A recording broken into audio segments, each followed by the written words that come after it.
Mga mensahe ng pamamaalam, pasasalamat at pagpupugay kay veteran broadcaster Mike Enriquez bumuhos sa social media. Tunghayan yan sa report ni Paul Hernandez. Respetado, hinahangaan at iniidolo ng marami sa larangan ng pagbabalita, sa radyo man o TV. Sa tuluyang pamamaalam ni Mike Enriquez sa larangan ng pamamahayag, kabi-kabila ang pag-alala at pasasalamat ang ibinahagi sa social media ng mga taga-subaybay niya. Icon at legend ang turing sa kanya dahil sa naiibang estilo ng pagbabalita ng nag-iisang Mike Enriquez. May mga visual art pa na ginawa para sa kanya. Sa leaf art naman idinaan ng isang artist sa Laguna ang pagbibigay-pugay niya sa batikang broadcaster. Ibinahagi pa ng isang guro sa Pagbilao, Quezon ang video niyang ito kung saan ginagaya niya ang boses ng broadcaster habang nagtuturo.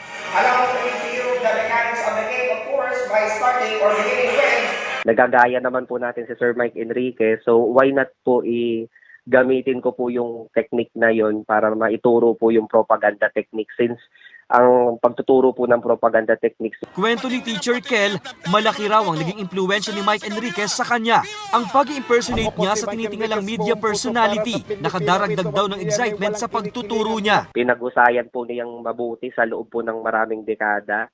Maraming salamat po sa serbisyo sa lahat po ng Pilipino at paghahatid ng balitang walang kinikilingan at serbisyon totoo lamang.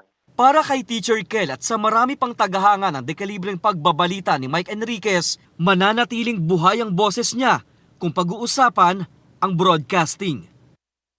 Paul Hernandez, Balitang Southern Tagalog.